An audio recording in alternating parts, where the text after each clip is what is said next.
bienvenue dans votre émission Parle-nous de Jésus-Christ, produit par Aaron Gospel. Avant de commencer, je vais commencer par lire cette passage biblique, Genèse 1, verset 3. Dieu dit que la lumière soit et la lumière fut. Notre émission consiste à apporter la lumière aux enfants de Dieu, de quitter l'ignorance pour la connaissance. Dans un monde où tous semblent accessibles, comment vivre selon la sagesse de Dieu? Aujourd'hui, nous allons aborder une question essentielle à la fois chrétienne. Notre sujet du jour est: l'homme est-il pécheur? Pour apporter la lumière sur ce sujet, aujourd'hui nous avons reçu l'homme de Dieu, le berger Joshua. Joshua est Béa, ce n'est pas la première fois. Et on est encore avec lui aujourd'hui pour qu'il puisse nous éclairer. Enfin, nous puissions avoir la lumière sur ce sujet. Je commence directement par dire bonjour à l'homme de Dieu. Bonjour l'homme de Dieu. Bonjour papa. J'espère que vous allez bien. Vraiment parfait. Grâce à Dieu. Gloire à Dieu, on est là. Homme de Dieu, j'espère que tout le monde vous connaît déjà. Je ne sais pas s'il y a un tout petit briefing, un tout petit rappel pour ceux-là qui nous suivent pour la toute première fois. Le berger, il vient d'où? Il a déjà un ministère ou une église ou comment? Merci beaucoup. Je vous salue dans le nom de Jésus, de partout vous nous suivez. Alors, pour ceux-là qui ne me connaissent pas, je m'appelle Joshua. Je suis votre frère. Par la grâce de Dieu, nous sommes quelque part où Dieu nous a établis. Nous conduisons un ministère du nom de sa grandeur que je salue. Ils sont vraiment nombreux, ils attendaient cette émission. Alors nous sommes là déjà. Et cliquez, abonnez-vous dans la chaîne parce qu'il s'agit de l'évangile. Voilà, en ce qui concerne moi, je suis un entrepreneur, un jeune. Et voilà, c'est ce qui est l'essentiel. Hein? L'essentiel. En dehors d'être homme de Dieu, et vous êtes aussi entrepreneur. D'accord, merci beaucoup. On va commencer directement par notre première question. Notre première question, berger, c'est: quand on dit l'homme est pécheur, on dit l'homme est pécheur, de quoi parle-t-on exactement? Ok, merci beaucoup pour cette très belle question. Il y a beaucoup de choses à l'intérieur. Et déjà, lorsque vous parlez de l'homme et pécheur, nous voyons deux choses. Il y a l'homme et il y a le péché. Parce qu'on ne peut jamais parler de l'homme et pécheur sans parler du péché proprement dit et sans parler aussi de l'homme. Donc nous devons d'abord commencer par définir le contexte de l'homme et ainsi que le contexte du péché. Voilà. Alors, parlons un peu de l'homme. L'homme, c'est une créature de Dieu, partant de Genèse. Une créature de Dieu comme toute autre créature que le Seigneur avait créée. Mais il y a quand même une différence dans cette création, parce que l'homme a été créé au 6e jour. Et ce que j'aime avec la Bible, la pensée divine, au 6e jour, ça ne demande plus que de Dieu créa. Ça demande que de Dieu puisse faire appel aux êtres invisibles. Donc il a dit, créons l'homme à notre image. On sous-entend que Dieu avait fait appel à des êtres. Parce que le verbe créer a été conjugué aux premières personnes du pluriel. C'était plus Dieu créa. Non, c'était Dieu a dit créons. Donc c'est là où il y a même une action que Dieu déversa toute sa sagesse dans l'homme, parce qu'il s'agissait de créons l'homme à notre image. Pas les animaux, mais créons l'homme à notre image. Voilà. Alors pour le péché, il y a encore beaucoup de choses à l'intérieur. Le péché, c'est quoi? Le péché, je donne ma propre définition. Je dirais le péché, c'est un virus qui ne parle personne. C'est un virus plus mortel, plus que la mort même. Déjà là, comment ça nous fait peur? Un virus plus que la mort. Exactement. Explique-nous un peu ça. Mais parce que le péché, c'est un virus très mortel, très très mortel, plus que la mort, parce qu'elle tue 2 fois. Elle a la capacité de tuer le corps comme ça, y compris l'âme. Voilà pourquoi je dis qu'elle est tellement plus mortelle que la mort. Vous nous suivez, vous voyez que là, maintenant, le berger est en train de nous faire peur. Si je dis qu'il est en train de nous intimider, je ne sais pas trop. Parce que là, le péché tue 2 fois. 2 fois. Donc on doit avoir peur du péché plus que toute autre chose au monde. Exactement. Alors, on peut entrer. Ok, c'est votre question. On peut que répondre. Là, je dis selon moi, selon la parole de Dieu, le péché, c'est la transgression de la loi. Alors, sur le plan évangélique, je dirais, le péché, c'est le refus de croire à l'évangile. Ne vous en faites pas, il y a beaucoup de définitions. Donc, c'est le refus de croire à l'évangile. C'est de là où on doit aussi comprendre et connaître maintenant c'est quoi l'évangile. Parce que le refus de croire à l'évangile, et on doit comprendre c'est quoi l'évangile. Parce que le péché, c'est le refus de croire à l'évangile. Homme de Dieu, dis-moi un peu. Est-ce que l'homme naît déjà pécheur ou bien il devient au fil des années? Ok, merci beaucoup pour cette belle question. D'abord, il y a 2 types. Il y a une différence. Tous nous sommes nés pécheurs. Mais il y a l'exception d'Adam. Parce que Adam n'était pas né. Adam a été créé. Adam a été créé, cependant il n'était pas pécheur. C'est de là où il y a une différence entre nous et avec Adam. Adam a été créé, cependant Dieu ne créa pas Adam pécheur. Le péché a été entré à Adam partant de la désobéissance. C'est de là où je définis directement qu'en disant le péché c'est un virus. Donc Adam a été atteint de ce virus en désobéissant de la parole. Okay. Et nous maintenant nous sommes nés pécheurs. Pourquoi? Parce que nous avons hérité de cette virus. C'est comme une personne qui a le sida, et c'est transmissible. C'est comme ça que nous avons hérité de ces péché, on appelle ça le péché adamique. Péché adamique. Adam. Donc si nous sommes aujourd'hui pécheurs, c'est à cause d'Adam. Exactement. Qui a péché et nous sommes en train de subir. Exactement. Si nous étions, c'est conjugué même au passé. Je vais aussi expliquer là. Mais, homme de Dieu, dis-moi un peu. Dieu lui-même, il est saint. Ouais. Dieu, il est saint, il est souverain, il est parfait. Alors pourquoi il nous laisse vivre dans le péché? Ok, une très belle question. Déjà, la Bible me dit dans Romains chapitre 5, verset 19, si on peut le lire rapidement. Romains 5, verset 19, oui. J'ai lu au nom de Jésus. Nous rendons grâce à Dieu. Car, comme par la désobéissance d'un seul homme, beaucoup ont été rendus pécheurs. Ouais. De même, par l'obéissance d'un seul beaucoup seront rendus justes. Ok, il y a déjà une nuance là. De péché, tous ont été rendus pécheurs par Adam. On nous présente déjà deux personnes. Mais cependant, il y a une autre personne. Par lui, nous sommes devenus de justes. Dieu nous a sauvés du péché à travers un seul homme, comme on est né pécheur à cause d'un seul homme encore. Okay. Donc, nous rendons gloire à Dieu parce qu'il ne nous a pas laissés tout seuls. Il nous a fait de nous ce que nous sommes aujourd'hui. Pourquoi Jésus est venu seulement pour les pécheurs? Ok. Une très belle question. Jésus-Christ était venu que pour le pécheur parce qu'il s'agissait de l'homme. Il devait ramener l'homme dans le jardin. Jésus-Christ n'était pas venu pour sauver les anges. Parce que l'affaire du salut n'était pas destinée pour les anges.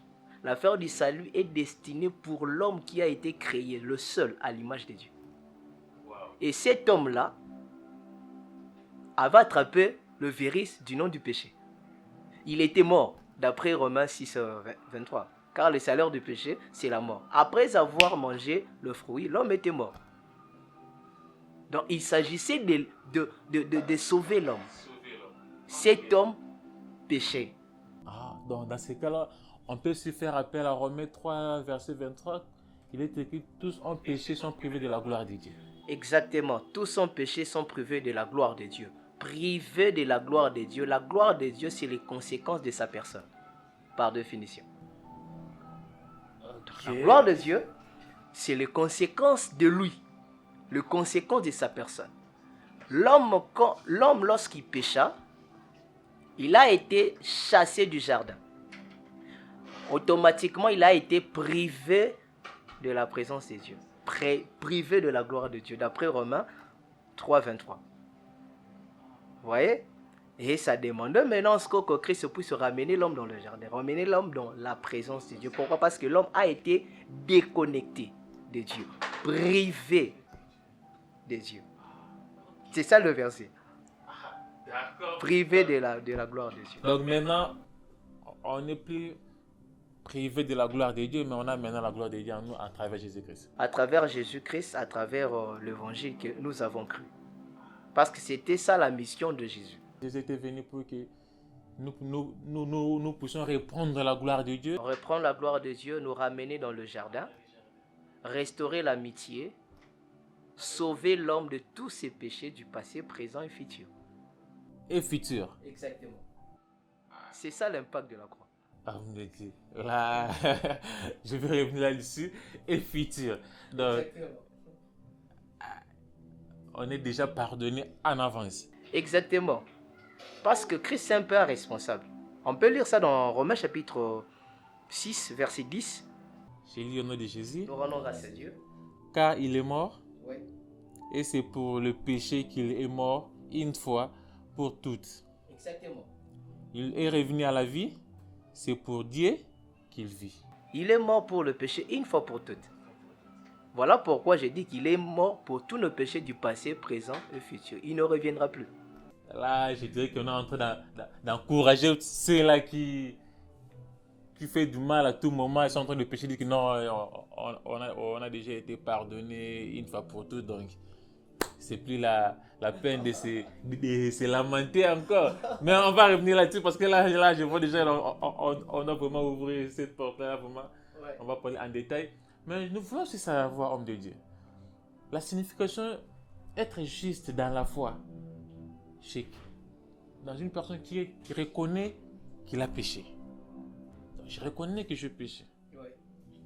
Maintenant, quand on dit être juste dans la foi, est-ce que je fais partie des justes dans la foi ou bien non? Être juste par la foi. D'abord, un juste, c'est qui? Un juste, c'est quelqu'un qui est justifié. Être justifié veut dire blanchi. C'est de là où Dieu a dit qu'il ne pute plus de péché sur nous. Hein? Donc, c'est-à-dire, quand tu es blanchi tout.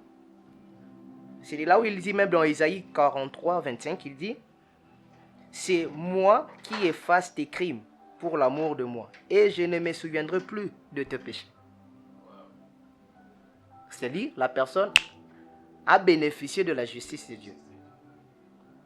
Voire même, c'est dans, la Bible parle même dans, si je ne me trompe pas, dans Hébreux 8, 12. La Bible parle encore de la justice, de cette justice. Vous voyez, même dans Hébreux 10, 17. C'est de là où Dieu dit encore que je ne me souviendrai plus de tes péchés et ni de tes iniquités. Là, après avoir confessé les péchés. Ok, la confession du péché. D'abord, nous devons, s'il faut parler de la confession du péché, il y a beaucoup de choses à l'intérieur. Nous devons d'abord comprendre, nous sommes dans quelle époque, dans quel temps. Éclaire-nous, homme de Dieu. Là. Merci beaucoup. Nous sommes au temps de la grâce. C'est ce que beaucoup des hommes de Dieu ignorent jusqu'à présent. Est-ce que dans ces temps de la grâce, on doit confesser le péché? Que dit la Bible? Vous voyez? Or, après la croix, Christ a payé tous nos péchés. Donc, on s'est séparé avec le péché à la croix. Voilà pourquoi il avait cette audace de dire tout est accompli. C'est-à-dire, en d'autres termes, j'ai bien fait mon boulot. Le boulot en question, c'était quoi? Le péché. Alors, peut-on confesser le péché déjà pardonné? Est-ce que peut-on? C'est ça la question. Vous êtes journaliste, je ne peux pas vous poser cette question. Je pose la question aux pasteurs qui nous suivent, à téléspectateurs. Est-ce que peut-on confesser le péché déjà pardonné à la croix?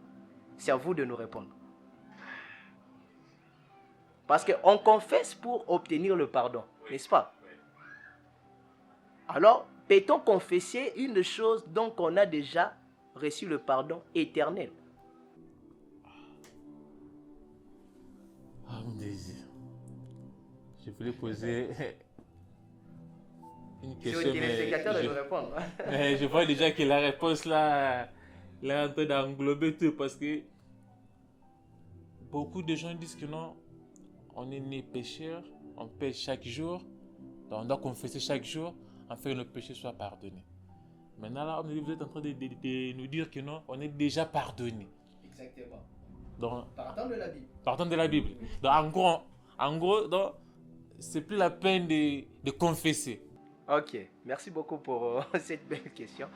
Retenons que dans la nouvelle alliance, parce que nous ne sommes pas dans l'ancienne alliance, le fait de confesser, c'est dans le Lévitique, c'est dans l'ancienne alliance.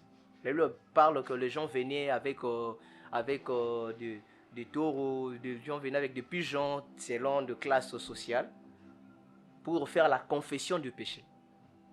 Ils venaient où? Chez le sacrificateur. Il y a beaucoup de choses à l'intérieur. Donc, à chaque fois que les gens venaient pour confesser, ils venaient avec l'offrande.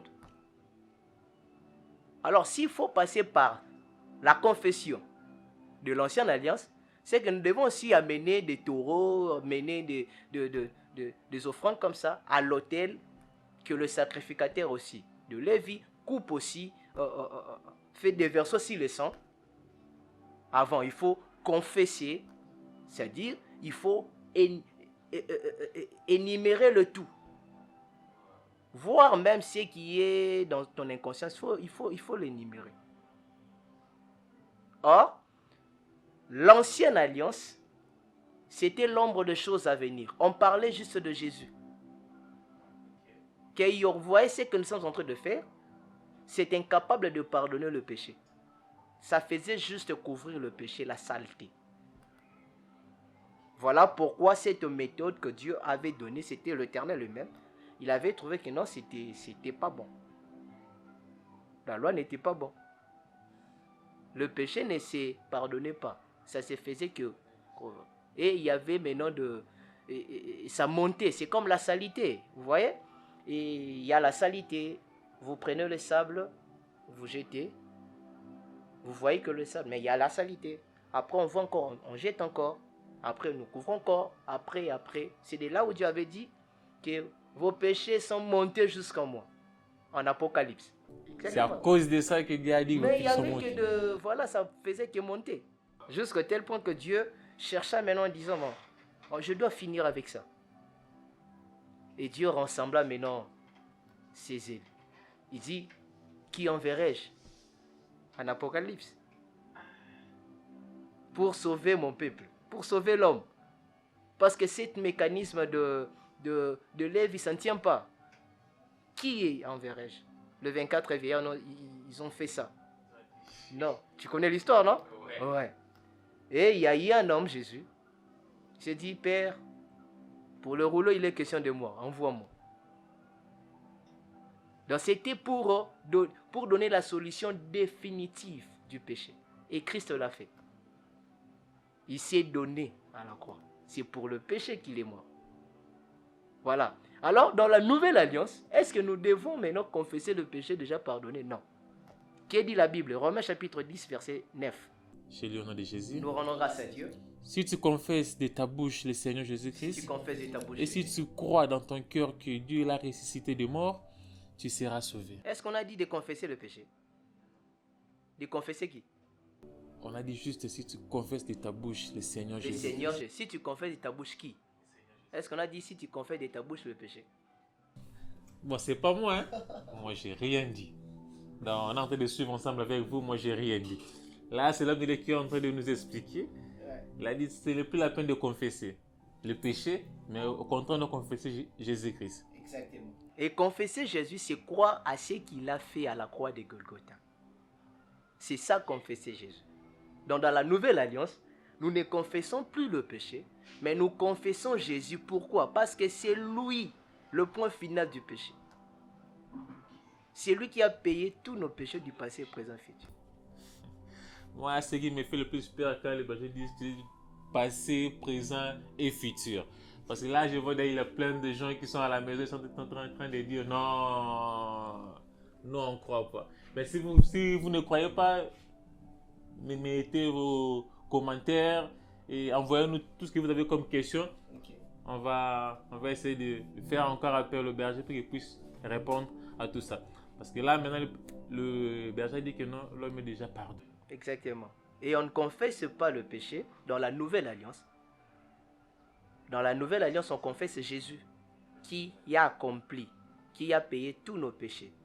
Et la meilleure manière de confesser Jésus par rapport à Romains 19, c'est croire à ce qu'il a fait à la croix.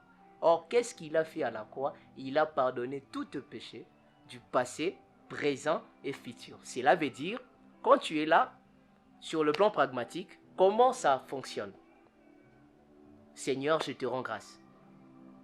Merci de m'avoir donné la vie, le souffle de vie. Merci d'avoir pardonné tous mes péchés. Tous mes péchés du passé, présent et futur. Voire même ce que je fais maintenant. Tu l'avais déjà pardonné. Je n'ai point de crédit du diable. Moi, avec lui, il n'y a pas de relation. Je te rends grâce pour l'œuvre de la croix. Après, tu l'adores.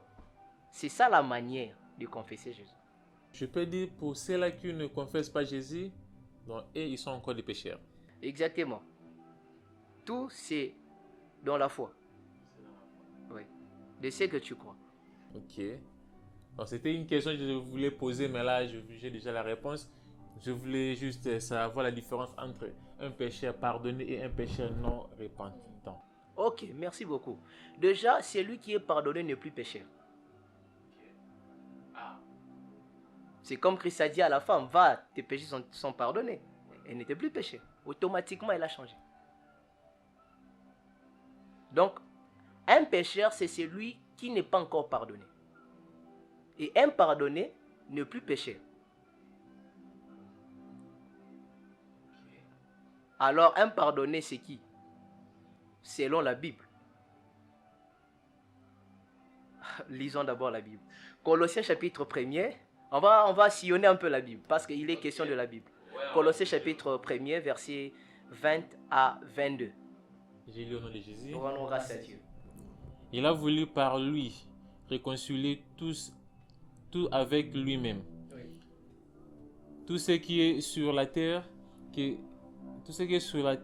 ce qui est dans les cieux, Oui. en faisant la paix par lui, par le sang de sa croix. Ouais.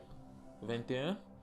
Et vous, qui étiez autrefois étrangers et ennemis Ouais. par vos pensées et par vos mauvaises œuvres, il vous a maintenant réconciliés par sa mort dans le corps de sa chair. 22. Pour vous faire paraître devant lui saint, irrépréhensible et sans reproche. Est-ce que c'est ma Bible ou soit c'est ta Bible? Lisez aussi chez vous. Colossiens chapitre 1er, versets 20 à 22. La Bible nous montre dans 22 qu'il nous a fait paraître devant lui saint, à travers le fond de son corps, à travers la croix. Nous sommes devenus de saints. Pourquoi saints? Parce qu'il a payé tous nos péchés du passé, présent et futur. Si on avait de péchés de futur, c'est qu'on n'est pas de saints. Donc nous sommes de saints grâce à la mort de Jésus. Par rapport à Colossiens chapitre 1er, verset 20 à 28. À 22. Si vous lisez aussi même 28. Le verset 28. Oui. C'est lui qui nous a annoncé, Ouais. exhortant tout homme et instruisant tout homme en toute sagesse, afin de présenter à Dieu tout homme devenu parfait en Christ. Est-ce que c'est moi? Tout homme devenu parfait. Donc nous qui avons cru, nous sommes de saints, nous sommes des irréprochables, irrépréhensibles, nous sommes de parfaits, d'après Colossiens. Je me dis, est-ce que les gens lisent la Bible ou pas? On est avec le berger il est en train de nous éclairer aujourd'hui, parce que là on parle du péché, l'évangile est en train déjà de nous dire que non, tout homme est saint. Et, il est déjà pardonné en avance. Donc, c'est de là où les gens disent qu'il n'y a pas de juste. Hein? Il y a un verset qui dit que dans Romains, c'est Romains 3,10 comme ça, qu'il n'y a point de juste, pas même un seul. C'est Romains 3,10 qui dit ça. C'est la Bible. La Bible, c'est répondre en elle-même.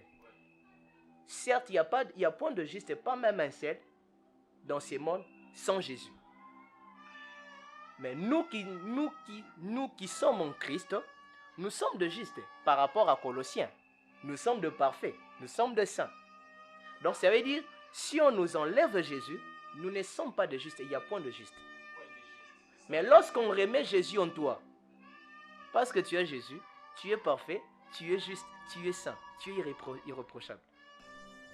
mais la Bible nous dit, si vous confessez vos péchés, il est juste et fidèle pour vous pardonner. Ok, une très belle question. C'est ce que je viens de dire, non? Si nous confessons nos péchés, il est fidèle. C'est tout un enseignement. C'est dans 1 Jean chapitre 1, verset 9. D'abord, nous devons retenir ceci. Si nous confessons nos péchés, il est juste et fidèle pour nous pardonner et nous purifier de tout le mal que nous avons commis. C'est très bien. Confesser ses péchés, ce n'est pas dit énumérer ses péchés. Ce que les gens font, ils énumèrent. Ce n'est pas énumérer le péché un à un. Pourquoi je dis ça? C'est parce que le nombre de nos péchés est comme le chevet. Est-ce que tu peux compter le chevet? Maintenant, l'homme est tripartite. On pêche d'une manière, d'une autre. Voire même dans le sommeil. Tu pêches. Comment ça on peut pêcher dans le sommeil? Nous, on est en train de dormir. Mais on pêche, on trébuche d'une manière ou d'une autre. L'homme pêche de millions de fois à la journée. Maintenant, s'il faut énumérer, alors il faut énumérer tout. C'est impossible. C'est là où je dis qu'on confesse Jésus. Donc, par là, j'aimerais dire quoi? Parce que le nombre de péchés, c'est comme le nombre de cheveux de ta tête. On peut voir ça dans Psaume chapitre 40, verset 13. C'est pas moi qui l'ai dit, c'est la Bible. On va vraiment voir ça, que les péchés sont tellement nombreux que le nombre de nos cheveux. Pouvez-vous compter? C'est impossible. Bon, partons, évoluons un peu rapidement. Parce que Dieu nous a chargés. Hein, donc, le péché, l'homme, si on Ésaïe, l'homme pêche multiplement à la seconde. Donc, tu ne peux même pas penser. Tu ne peux même pas avoir le nombre exact de tes péchés. Parce que, la Bible dit, nous péchons en acte, en pensée, en parole. Comment tu peux compter le nombre de péchés de tes pensées? C'est impossible. Vous voyez? C'est impossible. Or, s'il faut maintenant compter, il faut compter le tout, comme on dit dans 1 Jean. Alors, pourquoi on ne peut pas confesser? Parce que Dieu nous charge même des péchés commis inconsciemment. C'est ce que je dis, non? Lévitique 5, on va voir ça, dans Lévitique 5. Alors, dans ces cas, vous pouvez énumérer un à un. S'il faut confesser, comme les gens disent là, il faut énumérer le tout. Même ce que tu as fait inconsciemment, il faut l'énumérer. Or, c'est impossible. C'est la pratique de l'ancienne. Pourquoi même le péché dans l'ancienne alliance n'était pas pardonné? C'est parce que l'homme était incapable même de énumérer le tout. Or, la loi dit quoi? Il faut tout citer. C'est que tu as pensé, c'est que tu as péché pendant la nuit, tu es en train de dormir, comment tu peux le citer? C'est ça, l'homme est incapable. Or, l'objectif aussi de Dieu n'était pas que l'homme puisse se citer, parce qu'il sait bien, c'est lui qui a créé l'homme.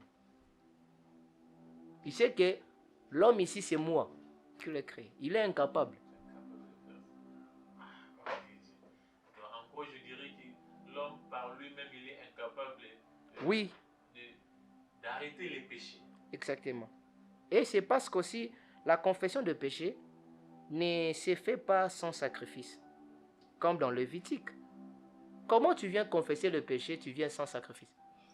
C'est que s'il faut confesser, il faut venir avec des taureaux, On peut dire qu'on est venu sans sacrifice parce que déjà sur la croix, Jésus Christ a payé déjà le prix. Alors pourquoi confesser? S'il a déjà payé le prix, il faut lui rendre grâce pour le prix payé. Mais moi je péche, je dois faire quoi? Ok, je vous donne un exemple. Je sais que les gens vont me trouver bizarre. Tu es là comme ça, tu déverses quelque chose, le foufou d'autrui. Cependant, tu voulais demander pardon à la maman. Il y a directement mon frère, quelqu'un qui est là, il te dit, non, t'inquiète. Vous voyez ces papas ici, ces messieurs ici, ils savaient déjà que non, tu es turbulent. Et il avait déjà payé tout le bassin de foufou de cette maman. Quelle serait votre attitude envers la personne qui vous a annoncé ce message, qu'on avait déjà payé? C'est que si je suis reconnaissant envers la personne en question, c'est à lui maintenant je vais commencer à remercier. Exactement, c'est l'attitude que nous devons avoir envers Jésus. Parce que Christ nous avait déjà précédés.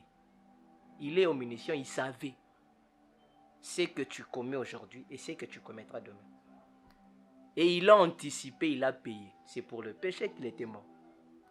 Alors, pourquoi demander pardon à la place de le remercier? Chers téléspectateurs, chers internautes, sont en train de nous suivre de partout. Là, je répète encore une fois, c'est pas moi, c'est le berger qui est en train de nous éclaircir aujourd'hui et concernant le péché. Je sais que beaucoup de gens vont dire que non, parce que déjà, un monsieur m'a dit, déjà, l'autre émission, vous avez dit que non, il n'y a pas de péché. Non, nous, on ne croit pas à ça. Parce qu'on paye chaque jour. Comment c'est fait que vous dites que non, on est tous des saints? Vous voyez que vous êtes en train de nous égarer. Ok, le problème c'est, moi je dirais, c'est la compréhension des Écritures. Hein? C'est la compréhension des Écritures, c'est ce que nous fait entrer peut-être en guerre avec d'autres serviteurs. Ils disent, ah, quand la personne ne comprend pas l'évangile de la grâce, il dira, vous encouragez le péché. Oh non, c'est pas ça. On s'est dit que non, on doit confesser. Le berger dit que non, on ne doit plus confesser parce que déjà sur la croix, il a tout payé. On est des saints. Vraiment. Alors nous, on est là. Admettons que là, maintenant, je sors avec la femme d'autrui. Je n'ai pas péché. Parce que Dieu a déjà pardonné. Donc je ne peux plus demander pardon à Dieu. Donc, c'est ça. Ok. Paul a dit, je traite directement mon corps et je l'assujettis. J'aimerais un peu scandaliser quelqu'un. Même le frère qui a posé cette question. Je sais que ça sera un scandale. Hein? Vraiment un scandale. Supportez-moi. Ce n'est pas le fait de prendre de la bière, c'est ce qui va t'amener en enfer. Ou soit le fait de côtoyer la femme d'autrui, c'est ce qui va t'amener en enfer. Non. C'est l'incrédulité. Le refus de croire ce que Jésus-Christ a fait. Alors je reviens maintenant chez le frère. Ce n'est pas dit que parce que Christ a tout payé que tu dois côtoyer la femme d'autrui. Non. Nous devons être des modèles. Je donne un exemple.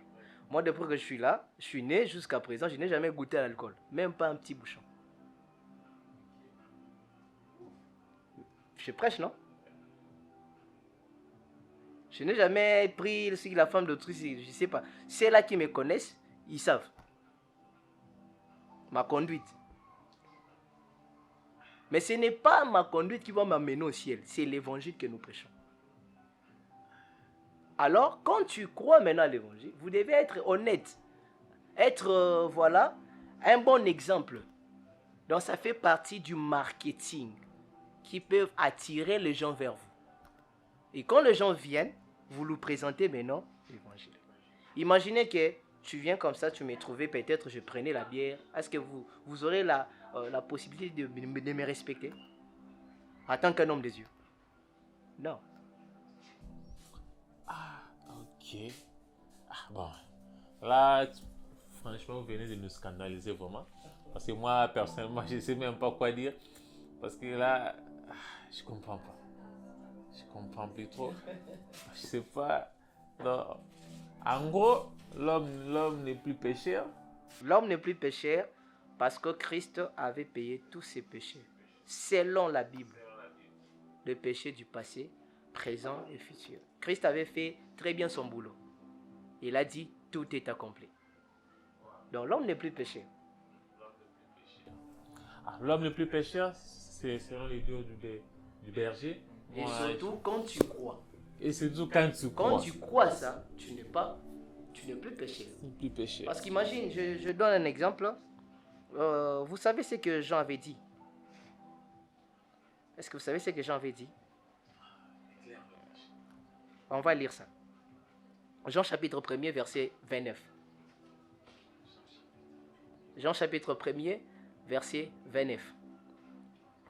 Jean 1er, verset 29. Verset 29. J'ai lu au nom de Jésus. Le lendemain, il vit Jésus venant à lui. Et il dit, voici l'agneau de Dieu qui ôte le péché du monde. Voici l'agneau de Dieu qui ôte le péché du monde. Là, c'est Jean-Baptiste qui est en train de présenter Jésus en tant qu'un agneau qui a pour mission d'ôter le péché. Alors, ce verbe est ôter. Ôter veut dire quoi? Déraciner. De ne rien laisser dans le monde. Alors, telle est maintenant ma question. Vous êtes journaliste, je ne peux pas vous poser la question. D'après la déontologie, je pose la question à ceux-là qui nous suivent. Est-ce que le péché a été ôté ou pas? Partant de Jean chapitre 1er, verset 29. Jean dit, voici l'agneau de Dieu qui ôte le péché du monde. Est-ce que le péché a été ôté ou pas? Répondez-nous. Quelle attitude devons-nous avoir face à la tentation? Ok, merci beaucoup. D'abord, nous devons comprendre que Dieu ne permet pas que vous soyez tentés au-delà. C'est ce qu'il a dit, non? Au-delà de vos... Au-delà de vos moyens. Exactement, c'est ce qu'il a dit. Déjà, quand la tentation vient, tu es fort. Parce que la tentation en question, c'est en dessous de toi. En dessous de la force, de la capacité que Dieu t'a donnée. Ok. Donc, tout le monde doit déjà être fort face à la... En Jésus, bien sûr. Jésus, bien sûr. Oui. Tu es fort.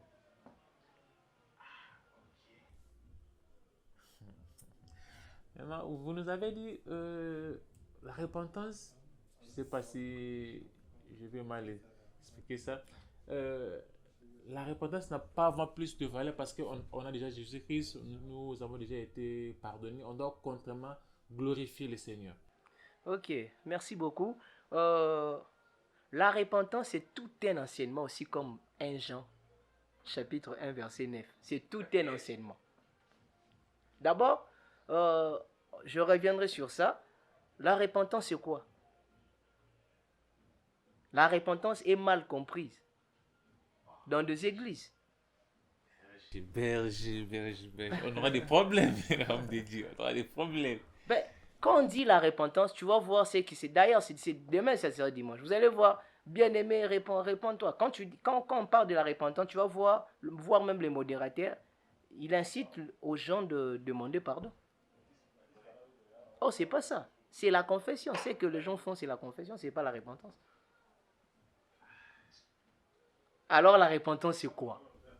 C'est quoi la repentance, homme de Dieu? C'est quoi la repentance? Parce que là, beaucoup de gens sont en train de nous suivre là. Oui, poser des questions. C'est quoi la repentance? La repentance, c'est le changement de direction. j'étais un ivrogne, je me suis repenti, je ne suis plus un ivrogne. Voilà. C'est le changement de direction. J'étais un pécheur, je ne suis plus un pécheur parce qu'on m'a prêché la vérité. Vous connaîtrez la vérité et la vérité vous affranchira. Je crie à l'évangile, je ne suis plus pécheur. J'ai changé la direction. C'est le changement de la direction. Pour nous les chrétiens, bien pour un croyant, donc la repentance, ça ne lui concerne pas. On peut dire ça. Tout d'abord, pour un croyant, ça se fait une seule fois. Le jour où on t'a prêché l'évangile, tu as cru, non? Ouais. Tu t'es repenti. Tu as changé la direction.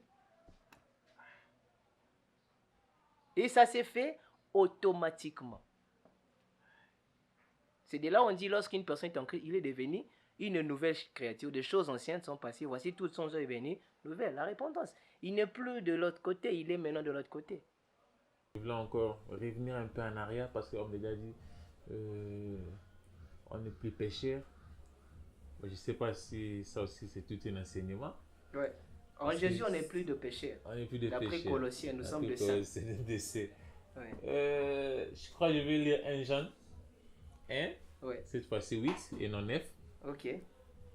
J'ai lu au nom de Jésus. Nous rendons grâce à Dieu. Il est écrit, si nous disons que nous n'avons pas péché, nous nous séduisons nous-mêmes et la vérité n'est point en nous.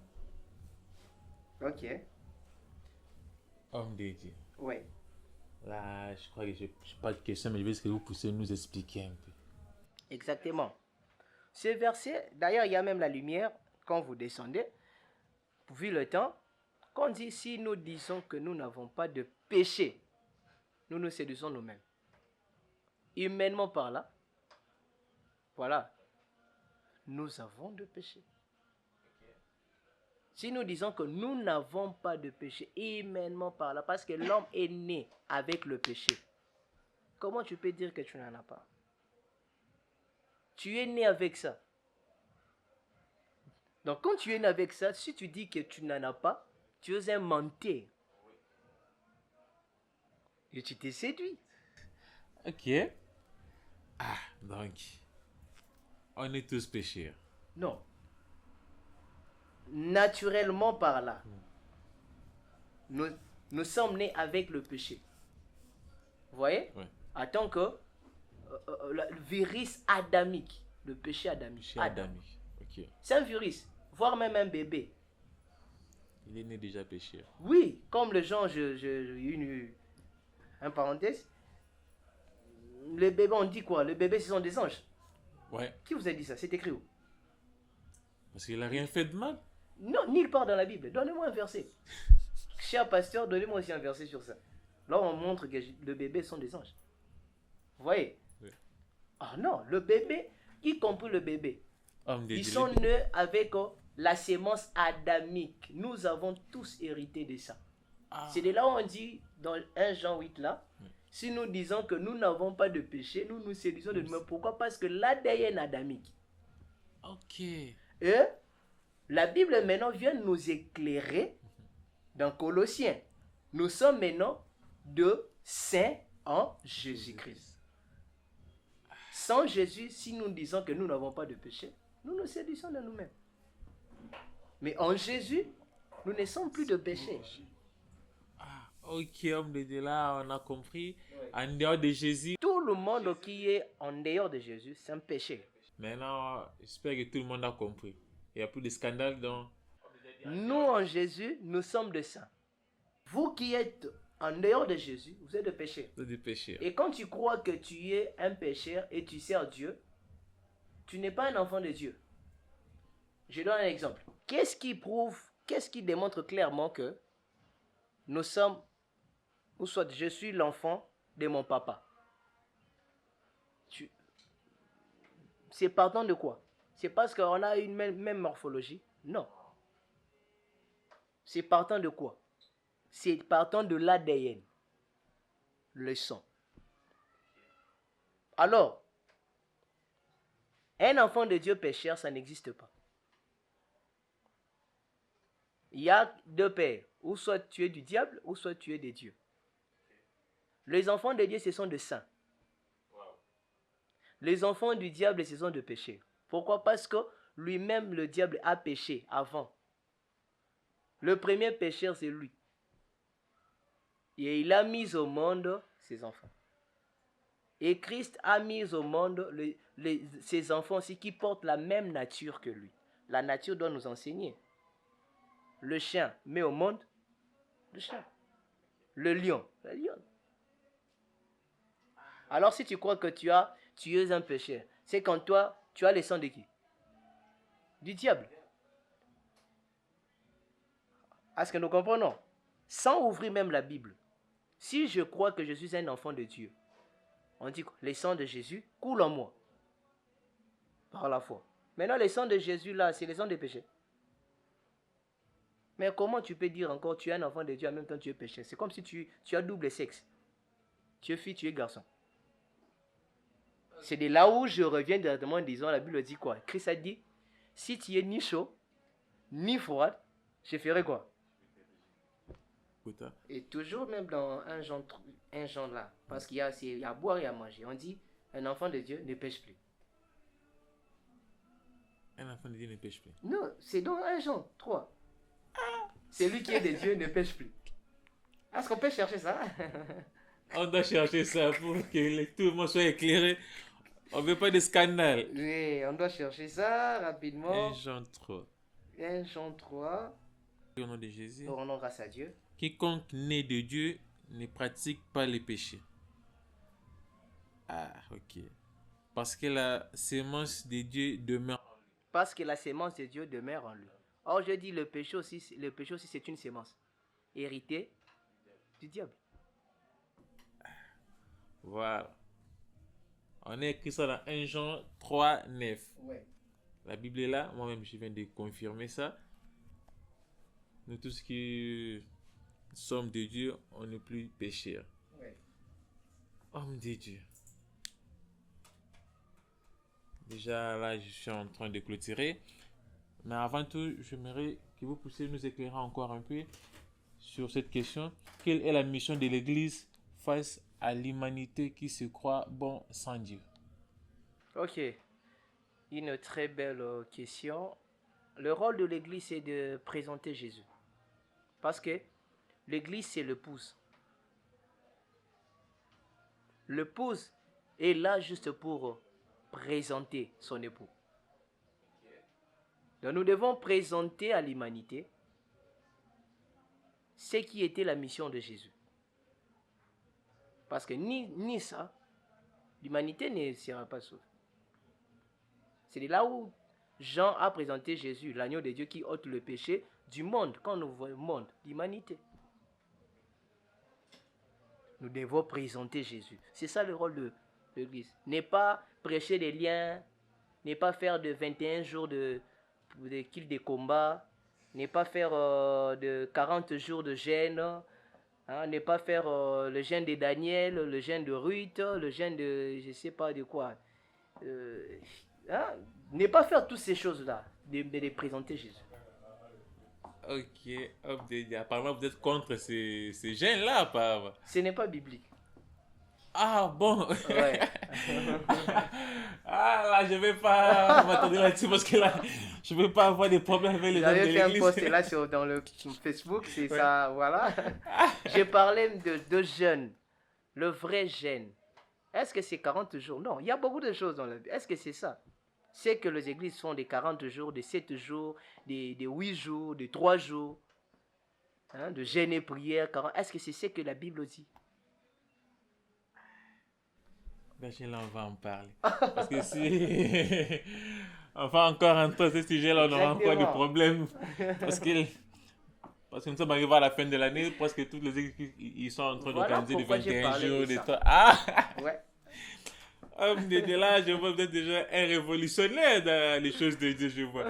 Parce que beaucoup de gens ne vont pas être contents. Est-ce que vous devez faire le jeûne d'Esther dans ces temps?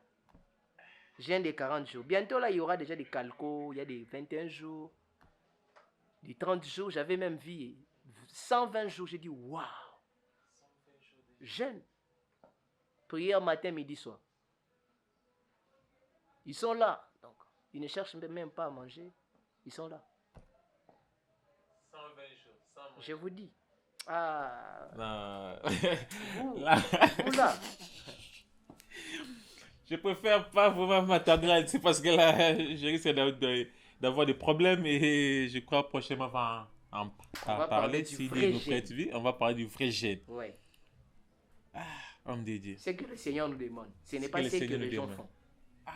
Ce n'est pas ça. Donc, ils sont dans l'ignorance. Totalement égaré de la vérité. C'est pas moi. C'est Ok. l'homme de Dieu qui a dit ça. Là. Homme de Dieu, nous sommes arrivés à la fin. Avant de clôturer, je sais pas si vous pouvez faire un appel à revenir à Dieu pour ceux-là qui ne sont pas en Christ. Ceux-là qui sont du diable, je ne sais pas quel appel vous pouvez faire pour qu'ils puissent être éclairés, qu'ils puissent venir dans la lumière.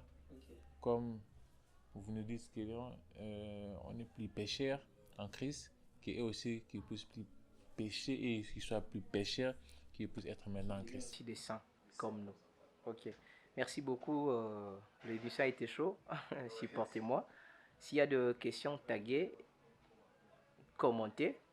On reviendra pour répondre.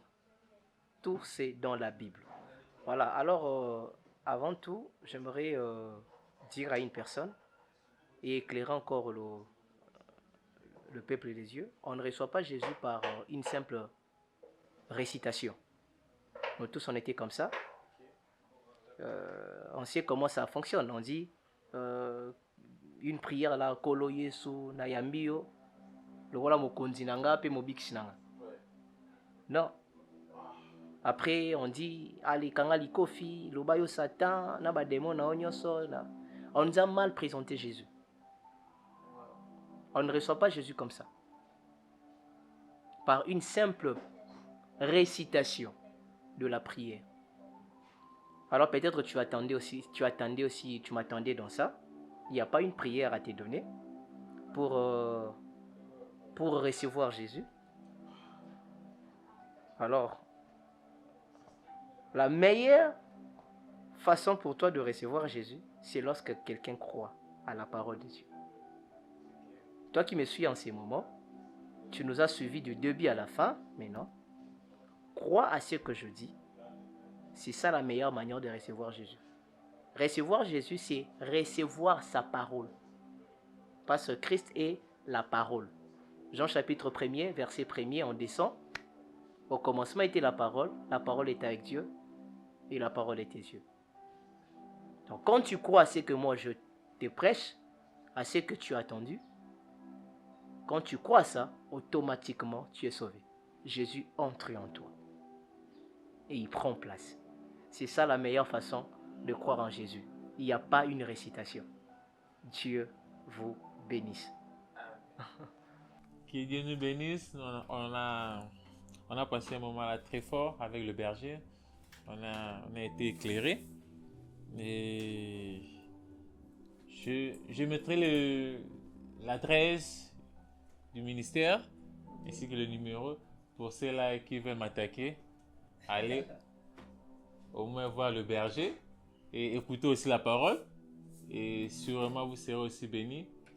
Merci beaucoup de nous avoir suivis. Merci de disponibiliser votre temps et de nous écouter et de comprendre. J'espère que vous avez été bénis et éclairés tout comme moi. Et la prochaine fois, on va essayer encore d'aborder encore notre sujet. J'espère que Dieu va nous faire encore énormément du bien, si Dieu nous prête vie, bien sûr. Et nous remercions l'homme de Dieu de nous avoir éclairés. L'homme de Dieu, merci beaucoup. C'est à moi de vous remercier pour l'invitation. Merci pour ces beaux cadres. Ouais, merci beaucoup.